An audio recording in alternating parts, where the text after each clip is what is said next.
உங்களுக்கு நிம்மதி உண்டாகுவதாக. தேவனுடைய இரக்கங்கள் அதிகமாவதாக. தேவன் என்ன சொல்கிறாங்கன்னா, நீதிமொழிகள் 16:33, சீட்டு மடியிலே போடப்படும் காரிய சித்தியோ கர்த்தரால் வரும். ஏதோ ஒரு காரியத்தில் நீங்கள் முடிவு எடுக்க முடியாமல் திணறிட்டு இருக்கீங்கள, இதுவா அதுவா எதுவோ தெரியலையே யோசிக்கிறீங்கள, தேவன் உங்களுக்கு கரெக்டான முடிவை எடுத்து தருவார். அந்த காரியம் கர்த்தரால் வரும். காரிய சித்தியோ கர்த்தரால் வரும். நீங்கள் ஒரு முடிவை எடுக்க திணறும் போது என்ன பண்ணுறீங்க? சீட்டு எழுதி குலுக்கி போடுறது, இல்லைனா யாராவது ஒரு ஜோசியன்கிட்ட போயிடுறீங்க. ஆனால் தேவன் என்ன விரும்புகிறாருன்னா, அவர்கிட்ட வரணும். அதுதான் அவர் விரும்புகிறாரு. ஒரு சீட்டு போட்டு குலுக்கி எடுத்தால் அது கரெக்டான முடிவுன்னு எப்படி உங்களுக்கு தெரியும்? சரியான முடிவாக அது இருக்காது. தேவன்கிட்ட வரணும். வேறு யார்ட்டையும் போயிடாதீங்க. எந்த ஜோசியன்கிட்டேயோ கிளி ஜோசியன்கிட்டேயோ போயிடாதீங்க. ஏசுக்கிட்ட வாங்க, ஏசுக்கிட்ட கேளுங்க. நீங்கள் பக்கத்தில் தான் இருக்காருங்க ஏசு, பேச வேண்டியதான். நீங்கள் பேச பேச அவர் கேட்டுகிட்டே இருப்பார். என்ன முடிவு நான் எடுப்பது? திணறிட்டு இருக்கீங்களா? உங்கள் குடும்பமாக உட்காந்து திணறிட்டு இருக்கீங்களா?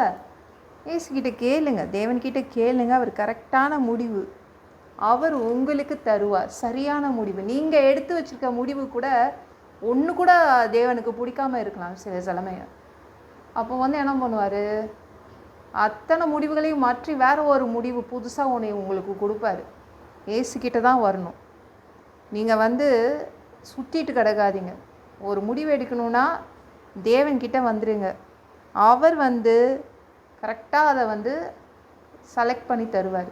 இதுதான் கரெக்டான முடிவு அப்படின்னு அவர் கரெக்டாக உங்களுக்கு எடுத்து தருவாருங்க. பயப்படாதீங்க. முடிவு உங்கள் கையில் இல்லை. முடிவு தேவன் கையில் தான் உள்ளது. அவர் அதை வெற்றியாய் அந்த காரியத்தை முடிச்சு தருவாருங்க. பேதுரு கூட தப்பு பண்ணாங்க தெரியுமா? உங்களுக்கு தெரியுமா? பேதுரு முடிவு எடுக்கும் போது தப்பு பண்ணாங்க. எந்த முடிவு எடுக்கும் போது தப்பு பண்ணாங்க யோசித்து பாருங்கள். அதான் யூதாஸ் காரியத்தை இறந்துட்டோன்னே 12ல் 11 சீடர்கள் தான் இருந்தாங்கல்ல. அப்போ ஒரு சீடன் யாரை செலக்ட் பண்ணுறது, யாரை தேர்ந்தெடுக்கிறதுன்னு நினைக்கும் போது அவனுக்கு தெரிந்த 2 பேர் எழுதி பேதுரு தான். சீட்டு போட்டு குலுக்கி போட்டு பார்க்கும்போது ஒரு பேரை எடுத்து, ஆமாம் இவன் தான், யூதாஸ் காரியத்துக்கு பதிலாக நம்ம இவனுக்கு வேலையை கொடுத்துடலாம் அப்படின்னு நம்ம பேதுரு தப்பான முடிவு ஒன்று எடுத்து வச்சுருந்தாங்க. 2 முடிவை எடுத்து வச்சாங்க. இந்த 2 முடிவில் 2 முடிவும் தேவனுடைய முடிவு கிடையாது. ஒருத்தரை அவங்க அந்த வேலைக்கே வச்சுட்டாங்க. யூதாஸ் காரியத்துக்கு பதிலாக ஒருத்தரை அந்த வேலைக்கு சேர்த்துட்டாங்க. ஆனால் 2 பேருமே தேவனுக்கு பிடிக்காதவர்கள் தான். தேவன் அதை அவங்கள அவர் அழைக்கலை அந்த இடத்துக்கு. யாருக்கு அந்த பதவியை கொடுத்தாரு? யூதாஸ் காரியத்துக்கு போயிட்டோன்னே பவுலுக்கு கொடுத்துட்டாரு. அவ்வளோதான். எதிர்பாராத ஒரு முடிவு இல்லை. நீங்கள் கூட உங்கள் வாழ்க்கையில் நிறைய முடிவு எடுத்து வச்சுருக்கீங்களா? அந்த முடிவு தேவனுக்கு பிடிக்கலன்னா எதிர்பாராத முடிவை நீங்கள் பார்க்க முடியும். தேவன் எடுத்து வச்சுப்பார். ஒரு சூப்பரான முடிவாக இருக்கும் தேவன் எடுத்தால். அதனால் சீட்டு போட்டால் அதால் உங்களுடைய காரியம் வாய்க்காது. காரிய சித்தி தேவனால் தான் அது முடியும். தேவன் தான் காரிய சித்தியை கொண்டு வர முடியும். ஞாபகம் வச்சுக்கோங்க. இதுவா அதுவா எதுவோ இல்லை. தேவன் நினச்சா அவர் ஒரு சூப்பரான முடிவை உங்கள் வாழ்க்கைக்குள்ளே கொண்டு வர முடியும். பயப்படாதீங்க. ஏசுக்கிட்ட கேளுங்க. அவர் சரியான முடிவை உங்களுக்காக எடுத்து தருவார். இந்த வீடியோ பிடிச்சிருந்துச்சுன்னா மற்றவங்களுக்கும் ஷேர் பண்ண மறக்காதீங்க.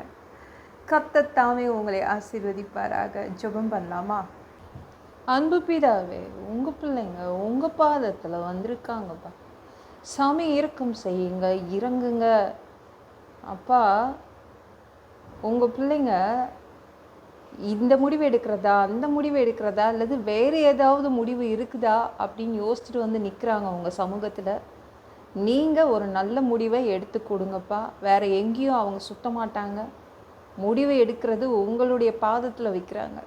நீங்கள் ஒரு நல்ல முடிவை செலக்ட் பண்ணி கொடுங்கப்பா. எல்லாம் பொல்லாத பிசாசுகள், ஏவல்கள், மந்திரங்கள், தற்கொலை ஆவிகள், பயத்தின் ஆவிகள், பலவீனப்படுத்துகின்ற ஆவிகள் எல்லாம் இயேசு என்ற பெயரினை கொண்டு துரத்துகிறேன். ஓடிப்போ. உங்கள் பிள்ளைங்களை இரத்த கோட்டிக்குள் மறைச்சிக்கோங்க. சுத்த ஆவியால் நிரப்புங்க. ஞானஸ்நானம் எடுக்கணும். ரட்சிப்பீராக. இயேசுவின் காயப்பட்ட தழும்புகளால் எல்லா வியாதிகளும், எல்லா பலவீனங்களும், கேன்சர் போன்ற வியாதிகளும் சரியாகுவதாக, மரண படுக்கைகள் சரியாகுவதாக, பரம்பரை வியாதிகள் சரியாகுவதாக. ஒரு மனிதனாக பிறந்தா ஜீவ புஸ்தகத்தில் பேர் இருக்கணும். அப்படி இல்லைன்னா அந்த மனுஷனை பிடிச்சி நரகத்தில் தள்ளிடுவீங்க. தீ எரிகிற இடத்துல எப்படி போய் வாழ்கிறதுப்பா? நாங்கள் பரலோகத்துக்கு வர்றதுக்கு தான் ஆசைப்படுறோம் பா. அடித்து உதச்சி திருத்தி எங்களை பரலோகத்துக்கே அனுப்பிடுங்க. எந்த ஒரு இமைப்பொழுது நீங்கள் வருவீங்கன்னு இயேசுவை வணங்கி வணங்கி காத்துட்ருக்கோம். ஒரு சுத்தமாக வாழ்ந்து வாழ்ந்து காத்துட்ருக்கோம். அந்த ஒரு இமைப்பொழுதில் உங்களுக்கு ஒப்பான உடம்பு எங்களுக்கு கொடுக்கப்படும். அதை பெற்றுக்கொண்டு மதிய வானத்தில் உங்களை சந்திக்க வருவோம். அந்த தருணத்தை நாங்கள் இழந்துடக்கூடாதுப்பா.